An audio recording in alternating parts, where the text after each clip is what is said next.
Ekiti, Osun, Edo, Akwa Ibom record fresh Covid-19 cases.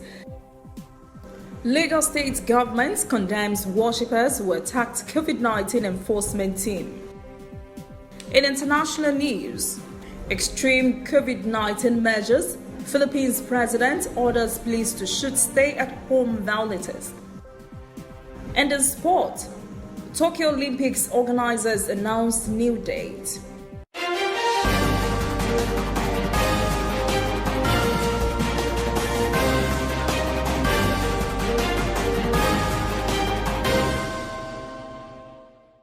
This is ANN News. I am Olajumoke Olatunji. Ekiti, Osun, Oyo, Edo, and Akwa Ibom states have recorded fresh COVID-19 cases, bringing to 174 the total number of confirmed cases in the country. The Nigerian Center for Disease Control said in a tweet, Lagos recorded 9 cases, 7 in the FCT, 5 in Akwa Ibom, 1 in Kaduna, and 1 in Bauchi states. A breakdown of cases by state indicates currently Lagos has 91 cases, FCT has 35, Osun 14, Oyo 8, 4 each in Ogun, Edo and Kaduna, Bauchi 3, Enugu 3, 1 each in Ekiti, Rivers and Benue, while Akwa Ibom recorded 5.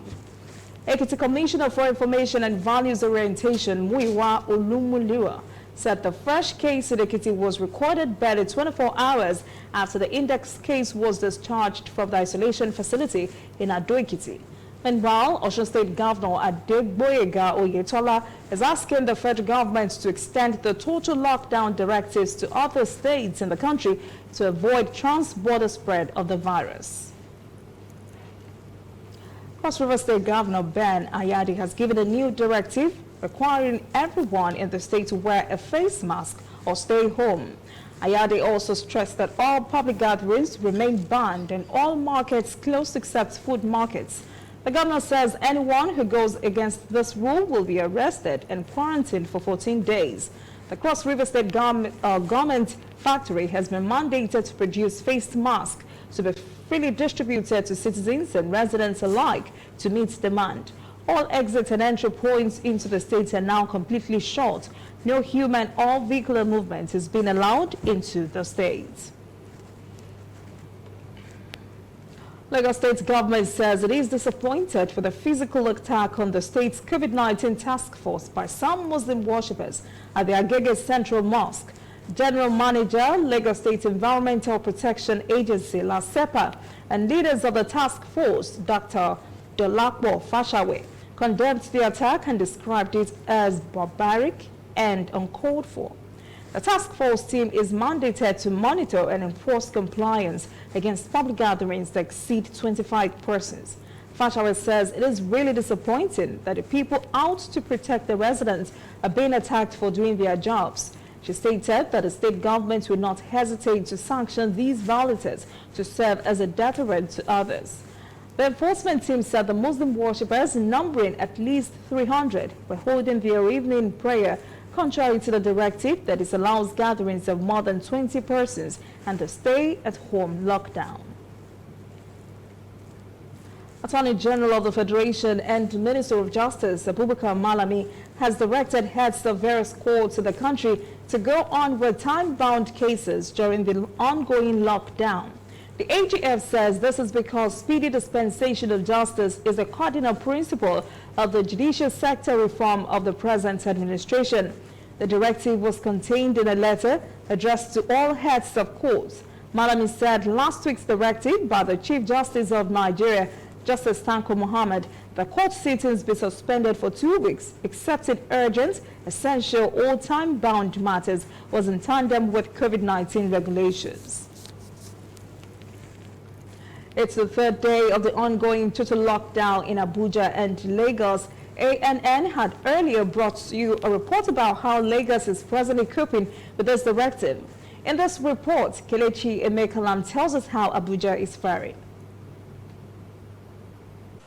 Crowded markets and shopping malls as residents of Abuja, Nigeria's capital, rush to stock up on food supplies and other essentials.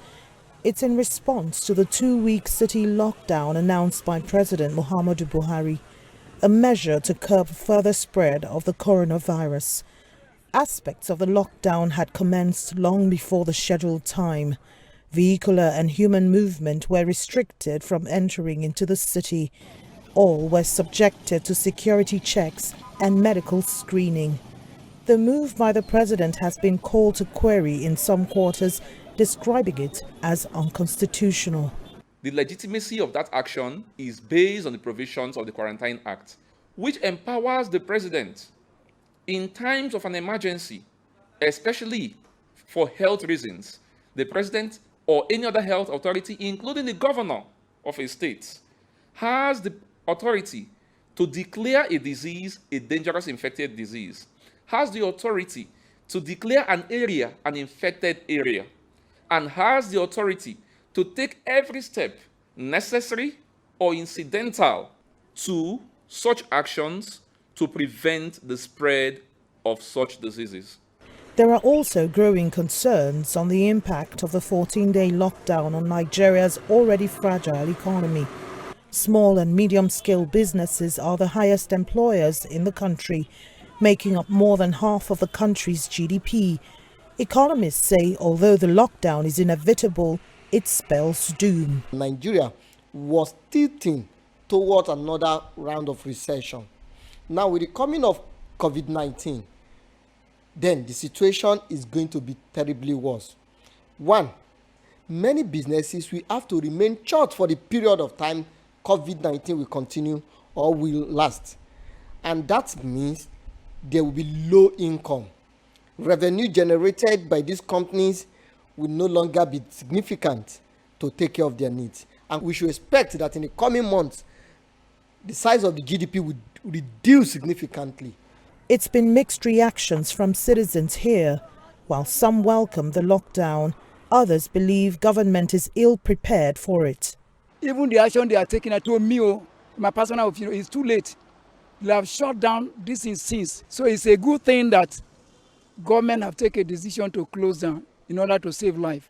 I don't think government has done enough by way of things that will help people to deal with the lockdown. So I think there wasn't enough wisdom in the way government went about it. But in all, as the lockdown order takes effect, the compliance level is seen in deserted streets, empty malls, closed markets and businesses.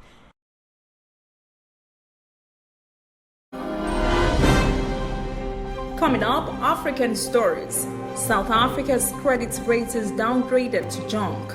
And later, international news. Philippines president says violators of a stay-at-home order can be shot by police.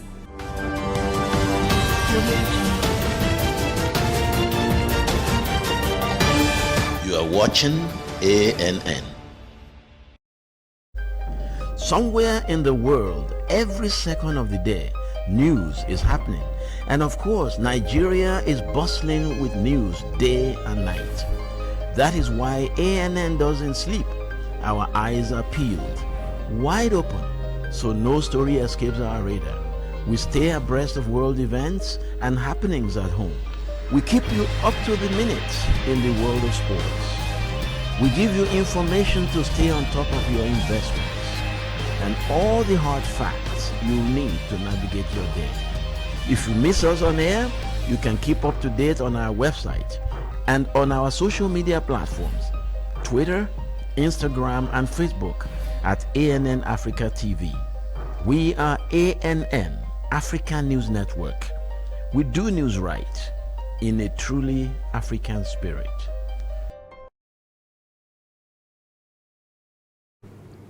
Welcome back. This is ANN News. Now to events across Africa.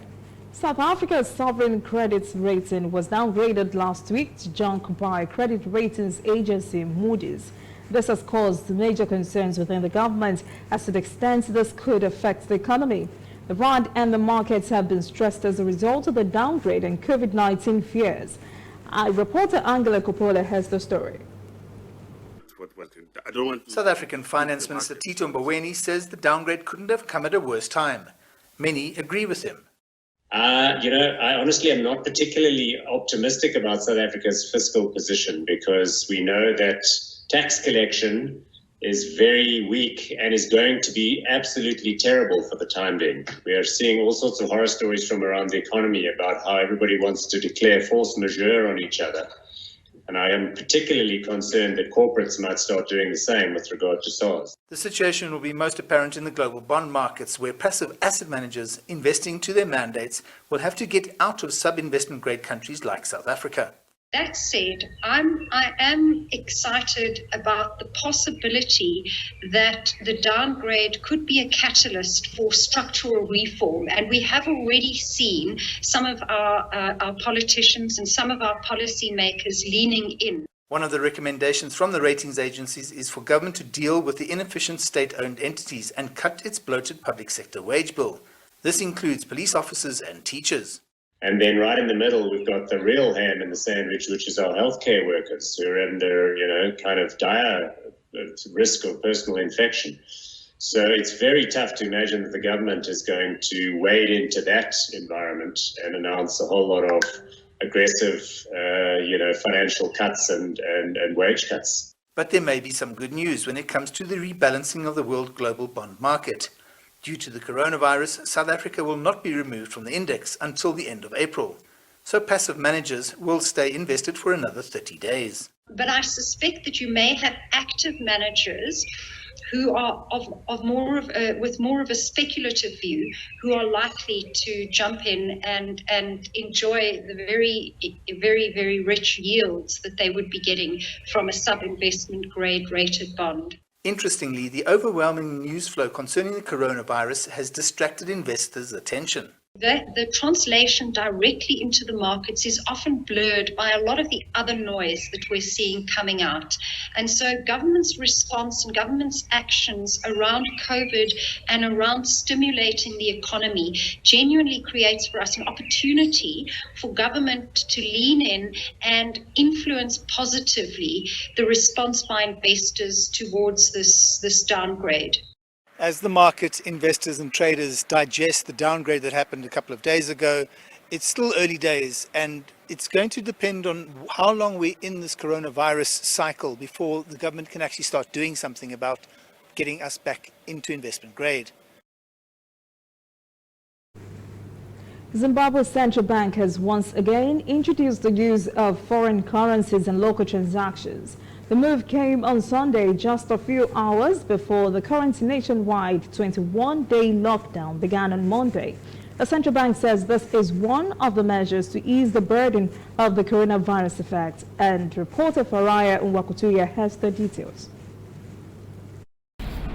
Just weeks after claiming de-dollarization was on course, the central bank has made a dramatic about-turn by allowing the use of the US dollar again. This is actually a tacit admission by the government that the Zimbabwean dollar has had disastrous consequences on the local economy.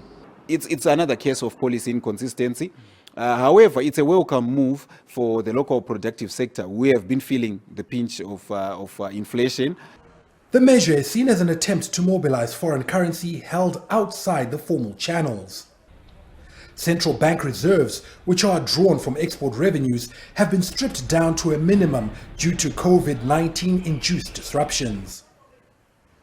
However, the reintroduction of a pegged exchange rate could militate against efforts to mop up the greenback and fuel further activity on the parallel market.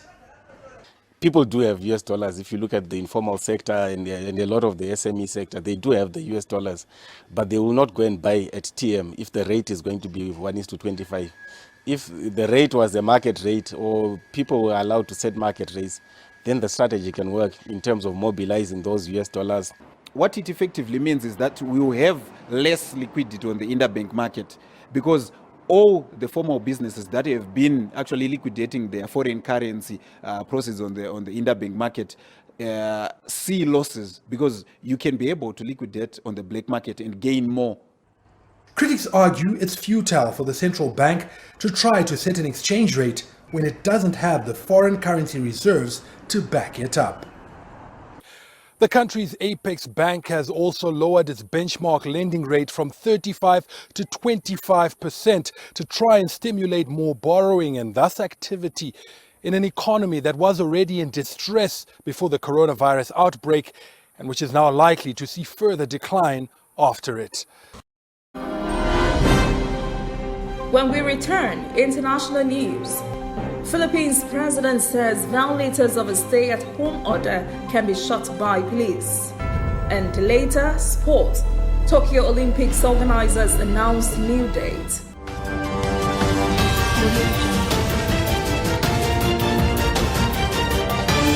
You are watching ANN. Whether in your house, at your office, on your phone or online, we are there. We have the facts behind the headlines. We cut to the chase with the news you really need. We cover every angle. We are the bigger, better news network. We are African News Network. ANN. Watch ANN News on MITV from a truly African spirit. Welcome back. This is ANN News. On the international front, New York State is still battling high rates of COVID-19 infections and deaths and is working to get the necessary medical supplies to bring down the calamitous numbers. But attention is now shifting to southern Louisiana, where New Orleans has become the coronavirus hotspot. The region has recorded more than 5,000 COVID-19 cases and 239 deaths. Louisiana Governor John Bell Edwards said recently the state is experiencing the fastest growth rate of confirmed cases in the world. Greater New Orleans is where many of the deaths occur, and the city's convention center has been converted to a makeshift hospital. The state government is expecting federal aid. New Orleans city officials said on Tuesday the death rate in the area could reach 5% of all COVID-19 cases in the country. Experts also suggesting the city's huge coronavirus spread was brought on by tourists to number as many as 17 million visitors each year. Governor Edwards says the city may no longer have enough ventilators for critically ill patients by Saturday. Paris security forces numbers are swelling these days as thousands of reservists sign up to enforce the mandatory quarantine measures to curb the spread of COVID-19 in the country. More than 10,000 reservists called up by President Martin Vizcarra are expected to patrol neighborhoods to check the thousands of residents who continue to fly the stay-at-home order and disobeying guidelines for social distancing. A military official said on Wednesday thousands of citizens have been arrested and detained for violating the dusk to dawn curfew imposed by authorities. Peru has recorded more than 1,000 corona cases. 30 of those have died. Actions against those who violate COVID-19 measures in the Philippines has taken to a new height. Philippine President Rodrigo Duterte says any violator of this country's lockdown order could be shot by police. Yes, shot. President Duterte gave a condition for violating the order during a televised address on Wednesday after angry demonstrators in a poor Manila neighborhood took to the streets. Duterte said if police officers feel their lives are in danger when they confront protesters, they could, quote, shoot them dead, end quote. Duterte also warned there would be harsh punishment for anyone who attacks doctors and healthcare workers. There are more than 2,000 confirmed COVID-19 cases in the Philippines with 96 deaths. Workers in Brazil who were burying the corpse of a coronavirus victim in Sao Paulo on Wednesday demonstrated what seems to express the awesome fear presented by COVID-19. They wore protective gear as they buried the dead, and the number of barriers from coronavirus deaths has been rising as evidenced by dozens of open graves at the cemetery. Brazil has confirmed 241 deaths from the pandemic. Sao Paulo is Brazil's financial capital but is the hardest hit in the country. The city claims most of the nation's 6,800 confirmed cases of the coronavirus.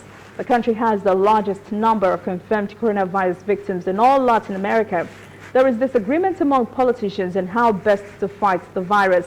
State leaders propose lockdowns to stop the spread of the pandemic, but President Jair Bolsonaro disagrees. He said that move would adversely impact the economy more than the virus itself.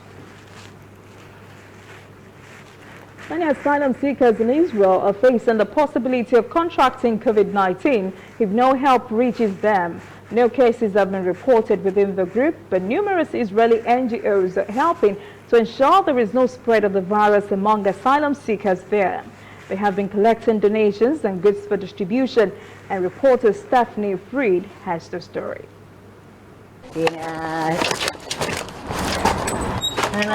מה שלומך? בסדר.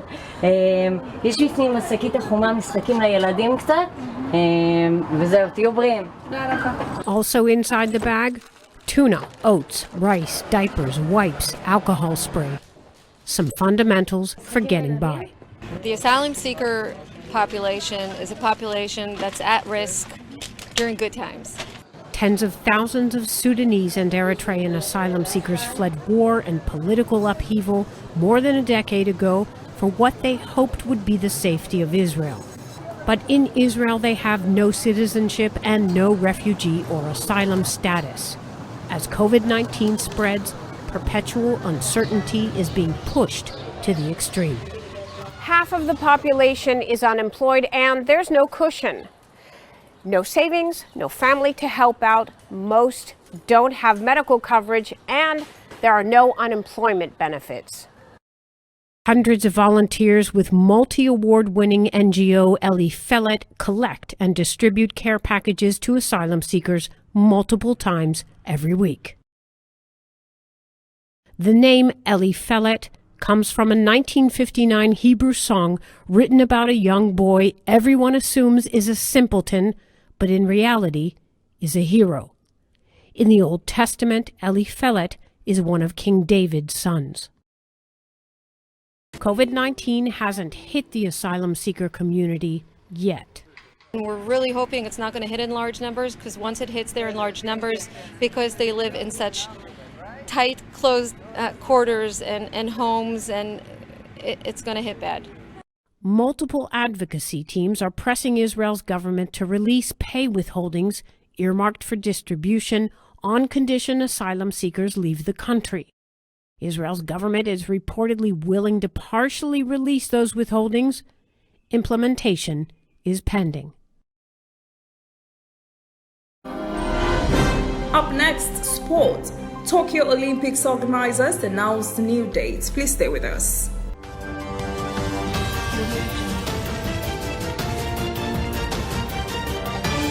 You are watching ANN. We are on the road every day, canvassing throughout Africa for news you really need. We follow the story everywhere, from every corner of Nigeria to the wide African expanse. We bring you what's making headlines. We connect you with news you can use. ANN, African News Network, in a truly African spirit.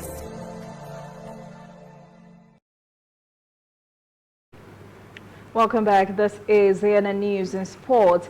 Wimbledon, one of the centerpieces on the British summer sporting calendar, has been cancelled because of the coronavirus pandemic. It is the first time since the Second World War the tournament would not hold. The championships were scheduled to run from June.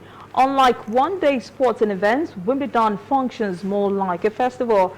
The tournament requires at least 2 months of pre-event preparation, which would be incompatible with the government's mandated lockdown and guidance on social distancing. A new date has been announced for the Tokyo Olympics, July to August next year. Head of the Tokyo 2020 Organizing Committee, Yoshiro says the decision on the was made after consultations with the International Olympic Committee.